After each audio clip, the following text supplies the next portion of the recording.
Bismillahirrahmanirrahim. Assalamualaikum warahmatullahi wabarakatuh. Kami dari Kumpulan 8 akan membincangkan mengenai tajuk Asas Akhlak Islam, iaitu konsep akhlak dalam Islam. Ahli kumpulan kami terdiri daripada 5 orang, iaitu saya sendiri, Siti Nurhasniza binti Isya, Safi Nur Zahayu binti Sazaruddin, Umairah Zuna binti Zainuddin, Nur Aina Najidah binti Mazlan dan Nur Azirah binti Misbah. Okey, kita teruskan dengan definisi akhlak. Apa yang dimaksudkan dengan akhlak? Akhlak pada bahasa ialah berasal dari perkataan khuluq yang bererti perilaku, perangai atau tabiat. Maksud ini terkandung dalam kata-kata Aisyah berkaitan akhlak Rasulullah yang bermaksud akhlaknya Rasulullah sallallahu alaihi wasallam adalah Al-Quran. Akhlak Rasulullah yang dimaksudkan di dalam kata-kata di atas ialah kepercayaan, keyakinan, pegangan, sikap dan tingkah laku Rasulullah yang semuanya merupakan pelaksanaan ajaran Al-Quran. Maksudnya kat sini, apa sahaja perilaku, perangai, tabiat yang berkaitan dengan Rasulullah adalah pelaksanaan ajaran daripada Al-Quran. Okey, seterusnya, definisi akhlak dari segi istilah. Menurut Imam Ghazali, akhlak ialah satu sifat yang tertanam dalam jiwa yang daripadanya timbul perbuatan-perbuatan yang mudah tanpa memerlukan pertimbangan terlebih dahulu. Artinya, akhlak merupakan gambaran tentang keadaan dalam diri manusia yang telah sebati dan daripadanya terbit tingkah laku secara mudah dan senang tanpa memerlukan pertimbangan atau pemikiran. Okey, akhlak sangat penting dan pengaruhnya sangat besar dalam membentuk tingkah laku manusia. Apa sahaja yang lahir dari manusia atau segala tindak tanduk manusia adalah sesuai dengan pembawaan dan sifat yang ada dalam jiwanya. Okey, maksud dia kat sini, segala perbuatan tingkah laku. Perbuatan kena ada dulu, baru ada namanya. Maksudnya kalau kita buat baik, dikatakan akhlak tu baik. Tapi kalau kita buat tak baik, buat jahat, dikatakan akhlak tu buruk.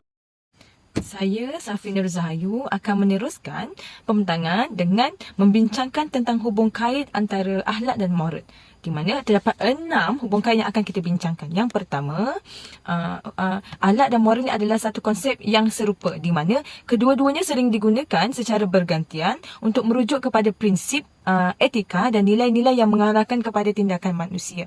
Contohnya, di dalam kelas ada seorang pelajar melihat kawannya tak makan.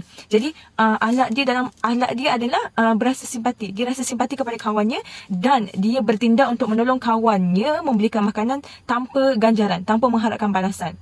Jadi di sini akhlak yang moral itu adalah perasaan simpati dan kemudian tindakan dia membelikan makanan untuk kawannya adalah sikap moral, adalah moral dalam diri dia. Okey? Yang kedua, akhlak adalah landasan kepada moral, di mana akhlak boleh dianggap sebagai asas moraliti seseorang. Prinsip-prinsip akhlak yang baik seperti kejujuran, kasih sayang, keadilan dan rendah hati membentuk asas moral yang kukuh dalam membuat keputusan yang betul. Contohnya, jika seseorang bendahari sekolah memiliki akhlak yang mulia iaitu kejujuran, sikap kejujuran, maka dia akan melaksanakan kerjanya mengaudit duit ataupun merekodkan duit dengan jujur dan tak akan mencuri duit. So tindakan tidak mencuri duit tu adalah moral yang terhasil daripada akhlak yang baik itu tadi. Yang ketiga, moral sebagai panduan akhlak, di mana moraliti memainkan peranan penting dalam membimbing tingkah laku manusia. Nilai-nilai moral seperti menghormati hak orang lain, menghindari kekerasan dan berbuat baik kepada sesama manusia menjadi panduan untuk berperilaku secara beretika dan bertanggungjawab. Okey, situasi yang kita ambil adalah seorang pelajar melihat kawannya yang lemah dibuli. Maka moraliti yang tidak suka kepada kekerasan dan menghormati hak orang lain akan mendorong dia berasa simpati. Dengan dorongan berasa simpati tu, dia akan bertindak beretika dan bertanggungjawab untuk menolong kawan itu, selamatkan kawan dia, sampai dia panggil guru dan sebagainya. Jadi situasi ini kita dapat lihat di mana perasaan simpati iaitu akhlaknya dan moral yang terwujud akibat daripada moral yang tidak menyukai kekerasan tadi, yang menghormati orang lain tu, dia akan bertindak secara moral dan beretika dan bertanggungjawab untuk menolong kawannya tadi. Okey. Seterusnya, keempat, akhlak dan moral dalam pembentukan watak, di mana akhlak dan moral ni berkait rapat dalam membentuk watak seseorang. Nilai-nilai moral yang diamalkan dalam kehidupan seharian dapat membentuk tabiat, sikap dan respon seseorang terhadap situasi dan orang lain. Maksudnya, nilai dan moral ni dalam kehidupan seharian. Sebab hari-hari kita berjumpa dengan orang, hari-hari kita melakukan perbuatan dan hari-hari kita gunakan perasaan kita yang akan melahirkan yang akan terlahir daripada akhlak dan moral yang baik. Contohnya, kalau kita berakhlak mulia, maka seharian kita tu kita akan menjadi diri kita yang berakhlak mulia. Sedangkan kalau kita sebaliknya, maka kita akan melakukan perkara yang tak bermoral, perkara yang tidak berakhlak, yang tidak disukai oleh orang sekeliling kita. Hubung kait seterusnya adalah yang kelima, pemikiran etika dan refleksi moral. Akhlak ni dia melibatkan pemikiran kritis tentang apa yang berlaku, apa yang betul ataupun yang salah, baik ataupun yang buruk, dan keputusan-keputusan moral yang diambil berdasarkan refleksi moral. Okey, pemikiran etika membantu individu untuk mempertimbangkan akibat tindakan mereka dan kesannya terhadap diri sendiri dan orang lain. Jadi, setiap perbuatan kita tu, bila kita bermoral, kita akan fikir balik, oh, tindakan aku tadi tu tak betul lah, tak bermoral, so dia akan perbaiki. Ataupun sebaliknya, kalau kita tak bermoral, apa tindakan yang kita buat tu kita rasa betul. Contohnya, kita merempit di tengah-tengah jalan, jadi itu tindakan tak bermoral. Kita tak akan buat refleksi pada diri kita lah. Kita rasa benda tu bagus, benda tu have just fun, untuk keseronokan, tanpa kita fikirkan akibatnya ataupun kesannya ataupun keburukannya. Itu adalah satu tindakan yang tidak bermoral. Dan sebaliknya, jika kita bagus, kita bermoral, kita akan tahu, kita akan boleh fikir, oh, kita akan boleh jangka, oh, ni kesannya kalau aku merempet tengah jalan ni, orang tak suka ni, orang marah, aku kena langgar ni. Begitu contohnya. Yang terakhir, iaitu yang keenam, etika sebagai kajian tentang akhlak dan moral. Etika ni adalah cabang filosofi yang mengkaji akhlak dan moral. Etika ni membincangkan soalan-soalan tentang asas-asas moraliti, prinsip-prinsip etika dan aplikasi nilai moral dalam kehidupan manusia. Seperti situasi yang saya katakanlah untuk hubung kait yang sebelum-sebelum ni. Okey, itu saja. Perbezaan akhlak, moral dan etika.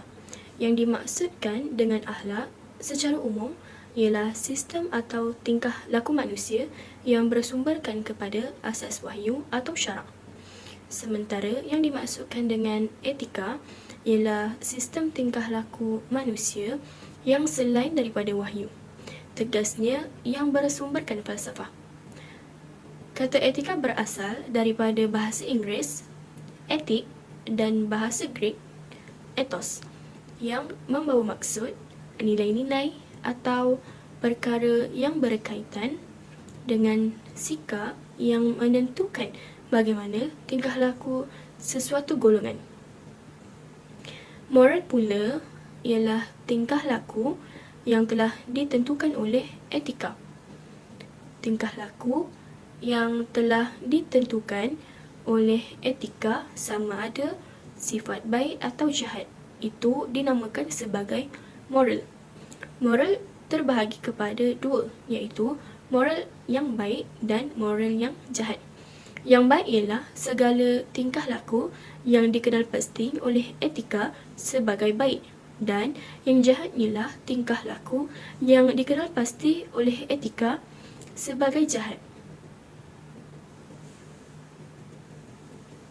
Seterusnya, perbezaan antara akhlak, moral dan etika. Akhlak merupakan satu sistem yang menilai tindakan zahir dan batin manusia sama ada, manakala moral ialah satu sistem yang menilai tindakan zahir manusia sahaja. Akhlak mencakupi pemikiran, perasaan dan niat di hati manusia. Begitu juga dalam hubungan manusia dengan Allah, manusia sesama manusia dan manusia dengan makhluk. Manakala moral mencakupi pemikiran, perasaan dan niat di hati manusia dalam hubungan manusia dengan manusia yang lain. Seterusnya, nilai-nilai akhlak ditentukan oleh Allah Subhanahu wa Ta'ala melalui Al-Quran dan Sunnah, iaitu tunjuk ajar oleh Rasulullah SAW, manakala moral ditentukan sendiri oleh manusia.